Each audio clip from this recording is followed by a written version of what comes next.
ಇವತ್ತು block chain technology ಬಗ್ಗೆ ಚರ್ಚೆ ಮಾಡೋಣ. ತುಂಬ ಉಪಯುಕ್ತವಾದಂತಹ ಮಾಹಿತಿಯನ್ನು ನಾವು ಚರ್ಚೆ ಮಾಡೋಣ. ಬ್ಲಾಕ್ ಚೈನ್ ಒಂದು ಬ್ಲಾಕಲ್ಲಿ ನಾವು ಡೇಟಾವನ್ನು ಸಂಗ್ರಹಿಸಿ ಅದನ್ನು ಲಿಂಕ್ಡ್ ಲಿಸ್ಟ್ ಥರ ನಾವು ಚೈನನ್ನು ಮಾಡಿಬಿಟ್ಟು ಅದನ್ನು ಸಂಗ್ರಹ ಮಾಡ್ತೀವಲ್ವ, ಅದಕ್ಕೆ ನಾವು ಬ್ಲಾಕ್ ಚೈನ್ ಟೆಕ್ನಾಲಜಿ ಹೇಳ್ಬೋದು. ಅದರ ಡೆಫಿನೇಷನ್ ನಾವು ಚರ್ಚೆ ಮಾಡೋಕ್ಕಿಂತ ಮುಂಚೆ ಈ ಟೆಕ್ನಾಲಜಿ ಯಾಕಷ್ಟು ಪಾಪ್ಯುಲರ್ ಆಯಿತು? ಸೊ ಟ್ರೇಡಿಂಗ್ ಅಂತ ಬಂದಾಗ, ವ್ಯಾಪಾರ ಅಂತ ಬಂದಾಗ ನಾವೇನು ಹಣವನ್ನು ಪಡೆದುಕೊಳ್ಳೋದಾಗಲಿ ಅಥವಾ ಹಣವನ್ನು ಇನ್ನೊಬ್ಬರಿಗೆ ವರ್ಗಾಯಿಸೋದಾಗಲಿ ಈ ಒಂದು ಪ್ರಕ್ರಿಯೆ ಹೇಗೆ ನಡೀತಾ ಇತ್ತು ನಿಮಗೆಲ್ಲ ಗೊತ್ತಿರೋ ಹಾಗೆ ತುಂಬ ಹಳೆಯ ಕಾಲದಲ್ಲಿ ಯಾವ ರೀತಿ ಪ್ರಕ್ರಿಯೆ ಇತ್ತು. when trading takes place, what they will exchange the currencies. ಯಾವುದೋ ಒಂದು ರೂಪದಲ್ಲಿ ಒಂದು ಕರೆನ್ಸಿ ಎಕ್ಸ್ಚೇಂಜ್ ಆಗ್ತಿತ್ತು. ಕರೆನ್ಸಿ ಎಕ್ಸ್ಚೇಂಜ್ ಆಗಕ್ಕಿಂತ ಮುಂಚೆ ಏನು ನಡೀತಾ ಇತ್ತು ನಾವು ನೋಡ್ಬೋದು. ಈಗ ಒಂದು ಉದಾಹರಣೆಗಾಗಿ ನನ್ನ ಕಡೆ ಒಂದು 10 ಹಸು ಇದೆ, ನನ್ನ ಸ್ನೇಹಿತನ ಬಳಿ ಒಂದು 10 ಎಮ್ಮೆ ಇದೆ. ನನಗೆ ಒಂದು ಎಮ್ಮೆ ಬೇಕಾಗಿದೆ, ಅವನಿಗೆ ಒಂದು ಹಸು ಬೇಕಾಗಿದೆ. ನಾವು ಎಕ್ಸ್ಚೇಂಜ್ ಮಾಡ್ಕೊತೀವಿ. ಅಂದರೆ ನಾನು ಒಂದು ಹಸು ಕೊಡ್ತೀನಿ, ಅವನು ಎಮ್ಮೆ ಕೊಡ್ತಾನೆ. ಅಂದರೆ ಅದಕ್ಕೆ ಸಮನಾದಂತಹ ಹಣ ಇರದೇ ಇರ್ಬೋದು ಅದಕ್ಕೆ. ಆದರೆ ನಾವು ಹೊಂದಾಣಿಕೆ ಮಾಡಿಕೊಂಡು ನಾನೊಂದು ಹಸು ಕೊಡ್ತೀನಿ, ಅವನೊಂದು ಎಮ್ಮೆ ಕೊಡ್ತಾನೆ, ನನ್ನ ಅಗತ್ಯತೆ ನನಗೆ ಪೂರ್ಣ ಆಗಿದೆ. ಹಾಗೆಯೇ ಮುಂದೆ ರಾಜ ಮಹಾರಾಜರು ಏನು ಮಾಡಿದ್ರು, ಈ ಬೆಳ್ಳಿ ಮತ್ತು ಬಂಗಾರದ ನಾಣ್ಯಗಳನ್ನು ಚಲಾವಣೆ. ಏನಾದರೂ ಒಂದು ವ್ಯಾಪಾರ ಮಾಡಿದಾಗ ನಾವು ಕೊಡಬಹುದು ಅಥವಾ ಆ ನಾಣ್ಯಗಳನ್ನು ತೆಗೆದುಕೊಳ್ಳಬಹುದು. ನಾವು ತುಂಬ ಬಹಳಷ್ಟು ಹಣ ಕೊಡುವಂತಹದ್ದು ಇದ್ದರೆ, ಅಂತಹ ಬಹಳ ಅತ್ಯುತ್ತಮ ಮಟ್ಟದಿದ್ದರೆ ಅದಕ್ಕೆ ಬಂಗಾರದ ನಾಣ್ಯಗಳನ್ನು ಕೊಡ್ತಿದ್ವಿ ಅಥವಾ ಬಂಗಾರದ ನಾಣ್ಯಗಳನ್ನು ಪಡಿತಾ ಇದ್ವಿ. ಬೆಳ್ಳಿ ನಾಣ್ಯಗಳನ್ನು ಕಡಿಮೆ ಪ್ರಮಾಣದ ಅಂತ ಸರಂಜಾಮುಗಳನ್ನು ಖರೀದಿ ಮಾಡುವಾಗ ಅಥವಾ ಕಡಿಮೆ ಮೌಲ್ಯದ ಯಾವುದಾದ್ರು ಸರಕನ್ನು ಪಡೆದಾಗ ಚಲಾವಣೆ ಆಗ್ತಿತ್ತು. ಹಾಗೆ ಮುಂದೆ ಹೋದಾಗ ನಮ್ಮ ಬ್ರಿಟಿಷರಾಗಲಿ ಪೋರ್ಚುಗೀಸರು ಇವರು ಬಂದಾಗ ಒಂದು ಸ್ವಲ್ಪ ನೋಟುಗಳ ಚಲಾವಣೆ ಶುರುವಾಯಿತು. ಸೊ ಇಟ್ಸ್ ಎ ಕರೆನ್ಸಿ ಅಷ್ಟೇ, ನಾಣ್ಯ ಮತ್ತು ನೋಟುಗಳು ಅವನ್ನ ಬದಲಾವಣೆ ನಾವು ಶುರು ಮಾಡಿದ್ವಿ. ಇತ್ತೀಚೆಗಂತೂ ನಾವು UPI ಸಿಸ್ಟಮನ್ನು ಬಳಸ್ತಾ ಇದ್ದೀವಿ, ಯೂನಿಫೈಡ್ ಪೇಮೆಂಟ್ ಇಂಟರ್ಫೇಸ್. ನಾವು ಯಾರು ನಮ್ಮ ಕಡೆ ನಾಣ್ಯ ಆಗಲಿ ಒಂದು ನೋಟ್ ಆಗಲಿ ಇರದೇ ಇದ್ರೆ ಇವತ್ತು ನಾವು ಬದುಕಬಹುದು. ಯಾಕಂದರೆ ಎಲ್ಲರ ಅಕೌಂಟ್ಗಳು ಅವರ ಬ್ಯಾಂಕಿನ ಜೊತೆಗೆ ಆ ಅಕೌಂಟ್ಗಳು ನಮಗೆ ಸೇವೆಯನ್ನು ನೀಡ್ತವೆ. ಸೊ ಆ ಬ್ಯಾಂಕ್ ಅನ್ನೋದೊಂದು ಉದಾಹರಣೆ, ಒಂದು SBI state bank of India ಒಂದು ಮಧ್ಯವರ್ತಿ ನಮಗೆ. ಸೊ ನನ್ನ ಅಕೌಂಟ್ ನಾನು SBIದಲ್ಲಿ ನಾನು ಓಪನ್ ಮಾಡಿದಾಗ ನಾನು ಅವರಿಗೆಲ್ಲ ನನ್ನ ಡೀಟೇಲ್ಸ್ಗಳ ಕೊಡ್ತೀವಿ. ಅವರು ನನಗೆ ಪಾಸ್ಬುಕ್ ಕೊಡ್ತಾರೆ ಮತ್ತು ATM ಕಾರ್ಡ್ ಕೊಡ್ತಾರೆ. ನೆಕ್ಸ್ಟ್ ಅವರು ಒಂದು ಲೋನ್ ಅಪ್ಲಿಕೇಶನ್ ಕೊಡ್ತಾರೆ. ಸೊ ನಾನು ಇವಾಗ ವ್ಯವಹಾರವನ್ನು ಶುರು ಮಾಡಿದಾಗ ಸೊ ನಾನು ಇನ್ನೊಬ್ಬರು ಯಾವುದೋ ಒಂದು ಬ್ಯಾಂಕ್ನಲ್ಲಿ ಅವ್ರದ್ದು ಖಾತೆ ತೆಗೆದುಕೊಳ್ತಾರೆ. ಇವಾಗ ನಾವು UPI ಸಿಸ್ಟಮ್ ಅಂದರೆ ಯೂನಿಫೈಡ್ ಪೇಮೆಂಟ್ ಇಂಟರ್ಫೇಸಲ್ಲಿ ನಾವು ಯಾವ ಹಣವನ್ನು ನಾವು ಭೌತಿಕವಾಗಿ ಯಾವುದನ್ನು ನಾವು ಟ್ರಾನ್ಸ್ಫರ್ ಮಾಡಲ್ಲ. ಇವಾಗ ಎಲ್ಲೋ ಒಂದು ಕಡೆ ಹೋಟೆಲಲ್ಲಿ ನಾನು 100 ರೂಪಾಯಿದು ತಿಂಡಿ ಮಾಡಿದರೆ ನಾನು ಹೋಟೆಲ್ ಮಾಲೀಕನಿಗೆ 100 ರೂಪಾಯಿ ಹಾಕ್ತೀನಿ. ಅಂದರೆ ಆತನ ಅಕೌಂಟಲ್ಲಿ 100 ರೂಪಾಯಿ ಹೆಚ್ಚಿಗೆ ತೋರಿಸುತ್ತೆ, ನನ್ನ ಅಕೌಂಟಲ್ಲಿ 100 ರೂಪಾಯಿ ಕಡಿಮೆ ತೋರಿಸುತ್ತೆ. ಇಲ್ಲಿ ಯಾವ ಬೆಳ್ಳಿ ನಾಣ್ಯ ಇಲ್ಲ, ಬಂಗಾರದ ನಾಣ್ಯ, ನೋಟುಗಳು ಚಲಾವಣೆ. ಆದರೆ ಇವೆಲ್ಲವೂ ನಮ್ಮ ಬ್ಯಾಂಕ್ಗಳ ನಿಯಂತ್ರಣದಲ್ಲಿರುತ್ತೆ. ಉದಾಹರಣೆಗೆ ನಾನು 100 ರೂಪಾಯಿ ಅವರಿಗೆ ಹಾಕಿದಾಗ SBI ಆತ ಮಧ್ಯವರ್ತಿಯಾಗಿ ಈ ಒಂದು ಸೇವೆಯನ್ನು ನಮಗೆ ಕೊಡ್ತಾರೆ. ಹೇಗಂದರೆ ಅವರೊಂದು ಸೆಂಟ್ರಲ್ ಸರ್ವರ್ ಇರುತ್ತೆ, ನನ್ನೆಲ್ಲ ಅಕೌಂಟ್ ಡೀಟೇಲ್ಸ್, ನನ್ನೆಲ್ಲ ಟ್ರಾನ್ಸಾಕ್ಷನ್ಗಳ ಎಲ್ಲ ಮಾಹಿತಿ ನಮ್ಮ SBI ಸೆಂಟ್ರಲ್ ಸರ್ವರ್ ಇರುತ್ತೆ. ಸೊ ಈ ಥರ ಒಂದು ವ್ಯಾಪಾರವನ್ನು ಮುಂದುವರಿದ ಭಾಗವಾಗಿ ಈ ಮಧ್ಯವರ್ತಿ ಅಂತ ಅಂತೀವಲ್ಲ, ಈ ರಾಷ್ಟ್ರೀಕೃತ ಬ್ಯಾಂಕ್ಗಳು ಇವರಿಲ್ಲದೆ ವ್ಯಾಪಾರ ಮಾಡಬಹುದಾ ಅಂತ ಪ್ರಶ್ನೆ ಬಂದಾಗ ಈ ಬ್ಲಾಕ್ ಚೈನ್ ಟೆಕ್ನಾಲಜಿ ಆಗಮನ ಆಯಿತು.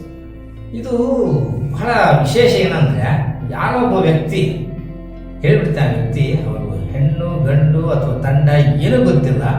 ಬಹಳ ಸೋಜಿಗದ ಸಂಗತಿ ಅಂದರೆ ಈ ಬ್ಲಾಕ್ ಚೈನ್ ಟೆಕ್ನಾಲಜಿ ಬಳಸಿಕೊಂಡು ಕ್ರಿಪ್ಟೋ ಕರೆನ್ಸಿ ಅಂತ, ಅಂದರೆ ಒಂದು ಚಲಾವಣೆಗೆ ಒಂದು ಕರೆನ್ಸಿ ಬೇಕಾಗಿತ್ತು. ಸೊ ಕ್ರಿಪ್ಟೋ ಕರೆನ್ಸಿಯಲ್ಲೇ ಒಂದು ರೀತಿಯ ಕರೆನ್ಸಿ ಆದ ಬಿಟ್ಕಾಯಿನ್, ಅದು ಮೋಸ್ಟ್ ಪಾಪ್ಯುಲರ್ ಕರೆನ್ಸಿ. ಆ ಬಿಟ್ಕಾಯಿನ್ ಅನ್ನೋದನ್ನು ಸತೋಶಿ ನಕೋಮೋಟೋ ಎನ್ನುವಳು ಅಥವಾ ಎನ್ನುವ ಗುಂಪು ಅಥವಾ ಎನ್ನುವ ಕಂಪನಿ ಇದನ್ನು ಆರಂಭ ಮಾಡ್ತೀವಿ. ಇವತ್ತಿಗೂ ನಾವು ಕಂಡಿಡಿಯಕ್ಕಾಗಿಲ್ಲ. ಬಹಳ ಇಂಟ್ರೆಸ್ಟಿಂಗ್ ಸ್ಟೋರಿ ಇದು. ಸತೋಶಿ ನಕೋಮೋಟೋ ಈ ಒಂದು ಬಿಟ್ಕಾಯಿನ್ ಅನ್ನು ಚಲಾವಣೆ ಮಾಡ್ತಾರೆ. ನೋಡಿ, ಬಿಟ್ಕಾಯಿನ್ಗಳು ಬಂದ ಮೇಲೆ ನಮಗೇನು UPI ಇದೆಲ್ಲ ಬ್ಯಾಂಕ್ಗಳ ಸರ್ವಿಸ್, ಆ ಸರ್ವಿಸ್ಗಳ ಅವಶ್ಯಕತೆನೇ ಇಲ್ಲ. ಅಂದರೆ ನಾವು ಏನಾದ್ರು ಬಿಟ್ಕಾಯಿನ್ ಬಳಸಿದ್ರೆ ಬ್ಯಾಂಕ್ಗಳ ಅಗತ್ಯತೆನೇ ಇಲ್ಲ. ಅಂದರೆ ಅವು ನಗಣ್ಯವಾಗ್ತವು, ಅವು ಚಲಾವಣೆಯಲ್ಲೇ ಆಗೋದಿಲ್ಲ.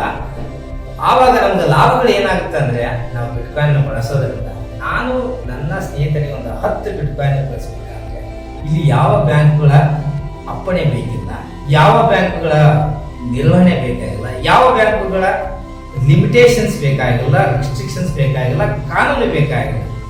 ಹಣ ನನ್ನದು. ಹಣ ಮೀನ್ಸ್ ದಟ್ ಇಲ್ಲಿ ಬಿಟ್ಕಾಯಿನ್ ಒಂದು currency it's A kind of A unit. ನಾನು ಕಳಿಸ್ಬೇಕು ಏನೋ ಒಂದು ಬಂಗಾರನೋ ಬೆಳ್ಳಿನೋ ಎಮ್ಮೆನೋ ಜೋಳನೋ ಗೋಧಿನೋ ಏನೋ ಒಂದು ಕೊಡಬೇಕು, ಆ ಕಡೆ ಪಡೆದುಕೊಳ್ಳಬೇಕು. ಹಾಗೆ ಕರೆನ್ಸಿ ಇದು ಒಂದು ಬಿಟ್ಕಾಯಿನ್. ಇದು ಇಡೀ ಪ್ರಪಂಚದ ಒಂದೇ ರೀತಿಯ ಕರೆನ್ಸಿ ಆಗಿರುತ್ತೆ, ತುಂಬಾ ಪಾಪ್ಯುಲರ್ ಆಯ್ತು. ಇದನ್ನ ನಾನು ಯಾವುದೇ ಬ್ಯಾಂಕ್ಗಳ ಸಹಾಯವಿಲ್ಲದೆ ನಾನು ಕಳಿಸ್ತಾ ಇದ್ದೀನಿ. ಸೊ ಆವಾಗ ಏನಾಗುತ್ತೆ ಅಂದ್ರೆ ನಾನು ಎಷ್ಟು ಬೇಕಾದ್ರೂ ಬಿಟ್ಕಾಯಿನ್ಸ್ ಕಳಿಸ್ಬೋದು. ಉದಾಹರಣೆಗೆ ನೀವೇನಾದ್ರೂ ಒಂದು 10 ಲಕ್ಷ ನೀವೇನಾದ್ರೂ ಟ್ರಾನ್ಸ್ಫರ್ ಮಾಡ್ತಾರೆ SBIದಲ್ಲಿ, ಅವ್ರ ಅವಕಾಶ ಕೊಡಲ್ಲ. ಅಕಸ್ಮಾತ್ ಕೊಟ್ಟರು ಕೂಡ ಅವರು ಅದಕ್ಕೆ ಅತಿ ಹೆಚ್ಚು ಪಾವತಿಯನ್ನ ಸರ್ವಿಸ್ ಚಾರ್ಜ್ ಅಂತ ನಮ್ಮಿಂದ ಪಡೀತಾರೆ. ಸೊ ಮೇಂಟೆನೆನ್ಸ್ ಚಾರ್ಜ್ ಅಂತ ಪಡೀತಾರೆ. ಸೊ ತುಂಬಾ ಕಷ್ಟದ ಕೆಲಸ ಆಗುತ್ತೆ. ಬಿಟ್ಕಾಯಿನ್ ಅನ್ನ ಕಳಿಸೋದ್ರಿಂದ ಯಾವುದೇ ರಿಸ್ಟ್ರಿಕ್ಷನ್ಸ್ ಇಲ್ಲ, ಎಷ್ಟು ಬೇಕಾದ್ರೂ ಕಳಿಸಬಹುದು. ಸೊ ಇದು ಒಂದು ಅಡ್ವಾಂಟೇಜ್. ಇದು ಅದಕ್ಕಾಗಿ ಪಾಪ್ಯುಲರ್ ಆಗುತ್ತೆ. ಆದರೆ ಬ್ಲಾಕ್ ಚೈನ್ ಟೆಕ್ನಾಲಜಿ ಅಂತ ಏನಕ್ಕೆ ಬಂತಂದ್ರೆ ಲೆಕ್ಕಪತ್ರ ವ್ಯವಹಾರ ಅಂತ ಬಂದಾಗ ನಾವು ಭೌತಿಕವಾಗಿ ಒಂದು ಪೆನ್ನು ಹಾಳೆಯಲ್ಲಿ ಬರ್ತಾ ಇದ್ದೀವಿ. ಸೊ ಅದಕ್ಕೆ ಲೆಡ್ಜರ್ ಅಂತ ಹೇಳ್ತೀವಿ. ಖರ್ಚು ವೆಚ್ಚ ಆಯವ್ಯವನ್ನ ಬರೆಯುವಂತ ಒಂದು. ಸೊ ಇದನ್ನ ಸ್ವಲ್ಪ ಡಿಜಿಟಲ್ ಆಗಿ ನೋಡಿ. Digital decentralize ledger is called blockchain technology. ಅಂದ್ರೆ ನೀವು ಡಿಜಿಟಲ್ ಅಂದ್ರೆ ಕಂಪ್ಯೂಟರ್ ಗಣಕೀಕೃತವಾದಂತಹ ಕಂಪ್ಯೂಟರೈಸ್, ಡಿಸೆಂಟ್ರಲೈಸ್ ಅಂತ ಯಾಕೆ ಬಳಸ್ತೀವಿ ಅಂದ್ರೆ ಈ ಉದಾಹರಣೆ SBIದಲ್ಲಿ ಆದ್ರೆ ನಮ್ಮ ಮತ್ತು ನನ್ನ ಗೆಳೆಯನ ಮಧ್ಯೆ ನಾವು ಯಾವ್ದಾದ್ರು ವ್ಯಾಪಾರ ಅಥವಾ ಹಣ ವರ್ಗಾವಣೆಯಲ್ಲಿ ಆತನ ಎಲ್ಲ ನಮ್ಮ ಅಕೌಂಟ್ ಡೀಟೇಲ್ಸ್ ಗೊತ್ತಿರುತ್ತೆ, ಆತನಿಗೆ ಎಲ್ಲ ಗೊತ್ತಿರುತ್ತೆ, ನಾವು ಏನ್ ಟ್ರಾನ್ಸಾಕ್ಷನ್ ಮಾಡ್ತೀವಿ. ಆತ ನಮ್ಮಿಂದ ಹಣವನ್ನು ಪಡೆಯುತ್ತಾರೆ. ಯಾರು? SBI bank. ನಾವು ಹಣವನ್ನು ಪಾಲಿಸಬೇಕು ಸೇವೆಗಾಗಿ. ಇಲ್ಲಿ ಯಾರ ಸೇವೆನೂ ಇಲ್ಲ. ಇಲ್ಲಿ ಏನು ಅಂದ್ರೆ ನಾನು ಬಿಟ್ಕಾಯಿನ್ ಅನ್ನ ಇನ್ನೊಬ್ಬ ಸ್ನೇಹಿತರಿಗೆ ಕೊಡ್ತೀನಿ. ಹಾಗಾದ್ರೆ ಇದು ಹೇಗೆ ಪ್ರೋಸೆಸ್ ಆಗುತ್ತೆ? ಈಗಿರೋ ಎಕ್ಸಿಸ್ಟೆನ್ಸ್ಗೆ ಮತ್ತೆ ಬಿಟ್ಕಾಯಿನ್ಗೆ ವ್ಯತ್ಯಾಸ ಏನಂದ್ರೆ ಯಾರು ಬೇಕಾದ್ರೂ ಬಿಟ್ಕಾಯಿನ್ ಕಳಿಸ್ಬೋದು. ಯಾವುದೇ ಮಧ್ಯವರ್ತಿ ಇಲ್ಲ, ಯಾವುದೇ ATM ಇಲ್ಲ, ಯಾವುದೇ ಏನೋ ಅಪ್ಲಿಕೇಶನ್ಸ್ ಇಲ್ಲ, ಏನೂ ಇಲ್ಲ. ಕೆಲವೊಂದು ಪ್ಲಾಟ್ಫಾರ್ಮ್ಗಳಿರುತ್ತೆ. ಆ ಪ್ಲಾಟ್ಫಾರ್ಮ್ ಮುಖಾಂತರ, ವೆಬ್ಸೈಟ್ಗಳ ಮುಖಾಂತರ ನಾನು ನನ್ನ ಸ್ನೇಹಿತರಿಗೆ ನಾನು ಬಿಟ್ಕಾಯಿನ್ಗಳನ್ನ ಕಳಿಸಬಹುದು. ನೀವು ಅನ್ಬೋದು ಬಿಟ್ಕಾಯಿನ್ ಯಾಕೆ ಸರ್ ಅಂತ ಕೇಳಬಹುದು. ಇಲ್ಲ, ಸಿಕ್ಕಾಪಟ್ಟೆ ಕ್ರಿಪ್ಟೋ ಕರೆನ್ಸಿಗಳಿವೆ. ಇಥೇರಿಯಂ ಅಂತ ಇದೆ, ಹೈಪರ್ ಲೆಡ್ಜರ್ ಇದೆ. Among all the currencies, cryptocurrencies, Bitcoin is most popular. ಎಲ್ಲರೂ ಇಷ್ಟಪಟ್ಟವ್ರೆ, ಅದಕ್ಕೆ ಅದರಲ್ಲಿ ಹಣ ಒಂದು ವಿನಿಮಯ ಆಗ್ತಾ ಇದೆ. ಹಣ ಅಂದ್ರೆ ಬಿಟ್ಕಾಯಿನ್ ಅದೊಂದು ಕರೆನ್ಸಿ.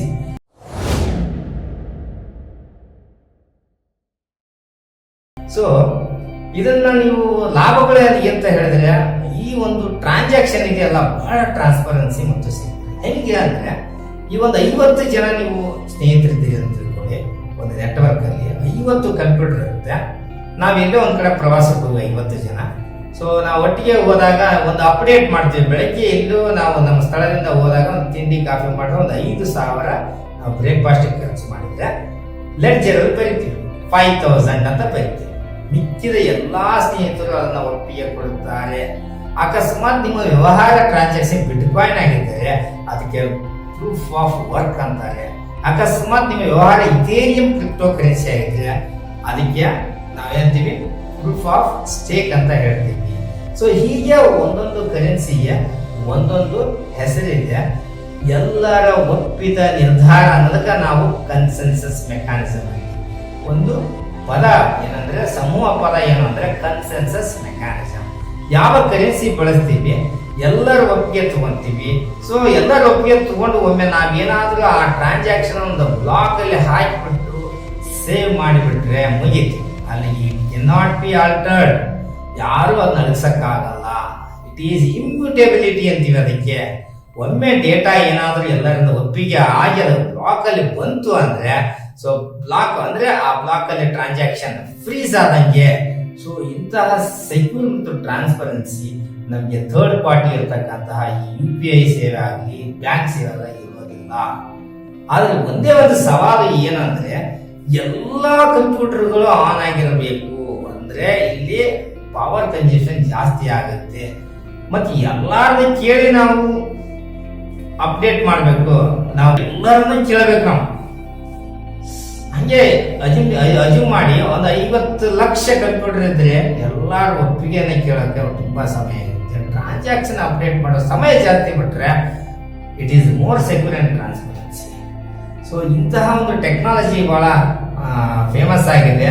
ಸೊ ಯಾವುದೇ ಬ್ಯಾಂಕಿನ ಒಂದು ಥರ್ಡ್ ಪಾರ್ಟಿ ಅಂತೀವಿ, ಅದಕ್ಕೆ ಇಂಟರ್ಮೀಡಿಯೇಟ್ ಯಾವುದೂ ಇರಲ್ಲ.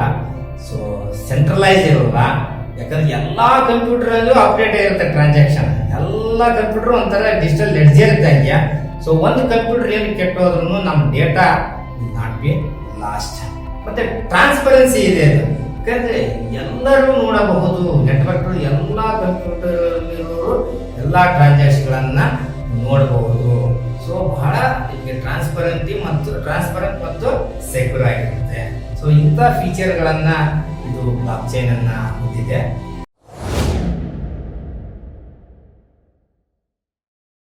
ಮತ್ತೆ ಇದು ಹೇಗೆ ವರ್ಕ್ ಆಗುತ್ತೆ ಅಂದ್ರೆ, ಒಂದು ಟ್ರಾನ್ಸಾಕ್ಷನ್ ಏನಾದರೂ ಆಯ್ತು ಅಂದ್ರೆ, ಒಂದು ವ್ಯವಹಾರ ಆಯ್ತು ಅಂದ್ರೆ, ಸೊ ಅಲ್ಲಿಗೆ ಎಲ್ಲಾರು ನೀವು ಒಪ್ಪಿಗೆ ತಗೊಂಡು ಕನ್ಸೆನ್ಸಸ್ ಬೇಕನ್ಸುತ್ತೆ.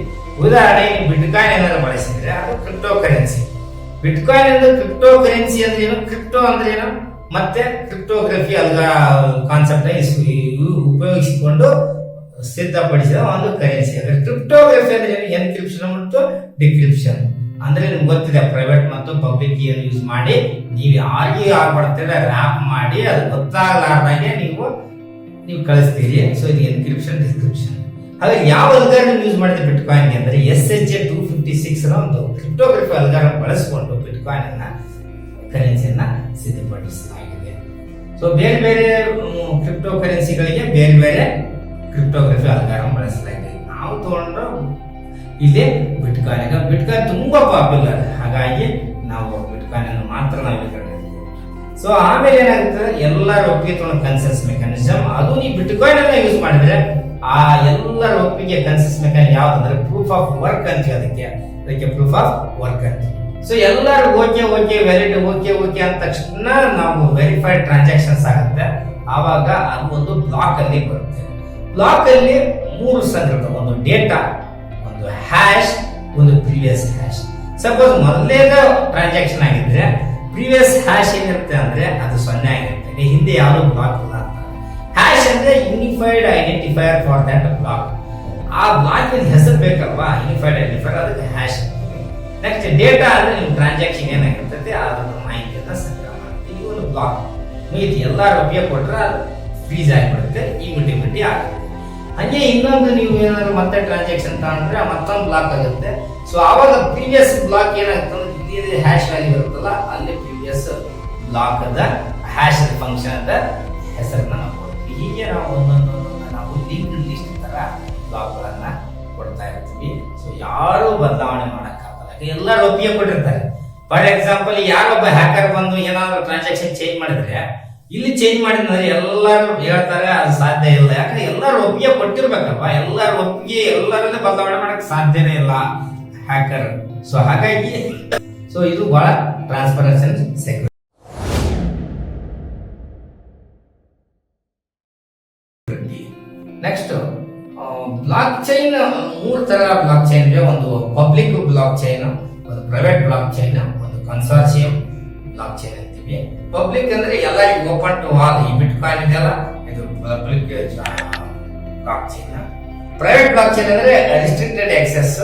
ಸೊ ಹೈಪರ್ ಲೆಡ್ಜರ್ ಬರುತ್ತಲ್ವಾ, ಫ್ಯಾಬ್ರಿಕ್, ಅದು best example. Consortium block chain ಅಂದ್ರೆ ಕಂಟ್ರೋಲ್ಡ್ ಬೈ ಮಲ್ಟಿಪಲ್ ಆರ್ಗನೈಸೇಷನ್ಸ್. ಈ ತರ ಇವೆ. 3ರಲ್ಲಿ ಪಬ್ಲಿಕ್ ಬ್ಲಾಕ್ ಚೈನ್ ತುಂಬಾ ಫೇಮಸ್, ಯಾಕಂದ್ರೆ ಬಿಟ್ಕಾಯಿನ್ ಯಾರು ಬೇಕಾದ್ರೆ ಬಳಸಬಹುದು, ಮಿಕ್ಕಿದ್ದು ರೆಸ್ಟ್ರಿಕ್ಷನ್ಸ್ ಇದೆ.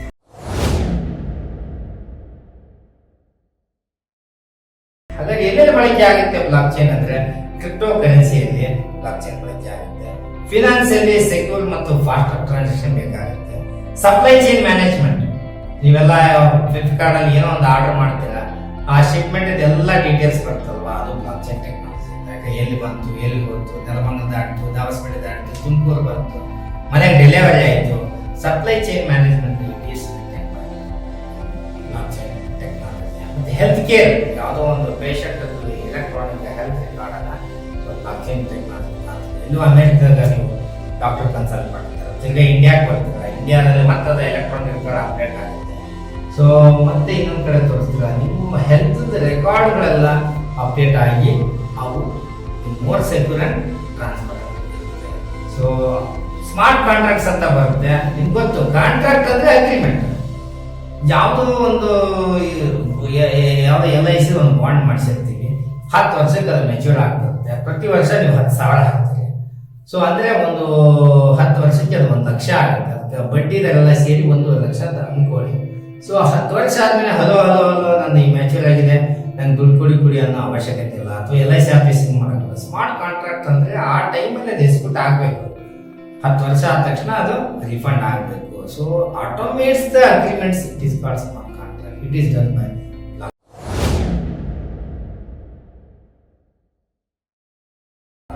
ಟೆಕ್ನಾಲಜಿ. ಹಾಗಾದ್ರೆ ಇದರ ಡಿಸ್ಅಡ್ವಾಂಟೇಜಸ್ ಏನು ಅಥವಾ ಚಾಲೆಂಜಸ್ ಅಥವಾ ಲಿಮಿಟೇಷನ್? First scalability. ಯಾಕಂದ್ರೆ ಬಹಳಷ್ಟು ಎಲ್ಲಾರು ಕೇಳಬೇಕು, ಎಲ್ಲಾರಿಗೆ ಹೇಳಿ, ಎಲ್ಲಾರು ಈ ಟ್ರಾನ್ಸಾಕ್ಷನ್ ಹಿಂಗೆ ಅಪ್ಡೇಟ್ ಮಾಡ್ತಾ ಇದ್ದೀನಿ ಅಂತ ಎಲ್ಲಾರಿಗೆ ಹೇಳ್ಬೇಕು. ಎಲ್ಲಾರು ಆನ್ಲೈನ್ ಇರಬೇಕು, ಎಲ್ಲರೂ ಲೈವ್ ಆಗಿರ್ಬೇಕಂದ್ರೆ ಹೈ ಪವರ್ ಕನ್ಸಂಪ್ಷನ್ ಆಗುತ್ತೆ. ಈ ಉದಾಹರಣೆಗೆ SBI ಸರ್ವರ್ ಒಂದು ನಾನೊಂದು ಕಂಪ್ಯೂಟರ್ ಇದ್ರೆ ನಂದು ವ್ಯವಹಾರ ಮುಗಿದು ಹೋಗ್ಬಿಡುತ್ತೆ, ಯಾರ್ದು ಅವಶ್ಯಕತೆ ಇಲ್ಲ. ಮಿಕ್ಕಿದ ಎಲ್ಲಾ ಕಂಪ್ಯೂಟರ್ ಶಟ್ ಡೌನ್ ಆದ್ರೂ ನನ್ನ ಕಂಪ್ಯೂಟರ್ ಆನ್ ಇರಬೇಕು, SBI ಸೆಂಟ್ರಲ್ ಸರ್ವರ್ ಆನ್ ಇರಬೇಕು. ಇಲ್ಲಿ ಹಾಗಲ್ಲ, ನೆಟ್ವರ್ಕ್ ಅಲ್ಲಿ ಎಲ್ಲರೂ ಆನ್ ಇರಬೇಕು. ಯಾಕಂದ್ರೆ ನಾನು ಕ್ವಶನ್ ಕೇಳಿದವ್ರಿಗೆ ಇದು ಟ್ರಾನ್ಸಾಕ್ಷನ್ ಅಪ್ಡೇಟ್ ಮಾಡ್ತೀನಿ, ನಿಮ್ಮ ಒಪ್ಪಿಗೆ ಬೇಕು. That is called consensus mechanism. Bitcoin ತಂದಾಗ ಪ್ರೂಫ್ ಆಫ್ ವರ್ಕ್ ಅಂತ ಒಂದು ಪದ ಬಳಸ್ತೀವಿ. ಆ ವ್ಯವಹಾರ ಮಾಡಿ ಒಪ್ಪಿಗೆ ತಗೊಂಡ್ರೆ ಅದಕ್ಕೆ ಪ್ರೂಫ್ ಆಫ್ ವರ್ಕ್ ಅಂತಾರೆ. ಸೊ ಹಾಗಾಗಿ ಇಲ್ಲಿ ಹೈ ಪವರ್ ಕನ್ಸಂಪ್ಷನ್ಸ್ ಒಂದಾಗುತ್ತೆ.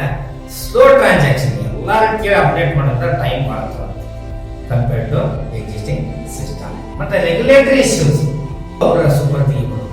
ಹೇಗೆ ನಾವು ವ್ಯವಹಾರದಲ್ಲಿ ಬ್ಯಾಂಕ್ಗಳು ನಗಣ್ಯ ಆಗ್ತವೆ, ಸಪೋಸ್ ಇದು ಏನಾದ್ರು ತುಂಬಾ ಪಾಪ್ಯುಲರ್ ಆಗಿಬಿಟ್ರೆ, ಸೊ ಇದು ನಾವು ಟೆಕ್ನಾಲಜಿಗೆ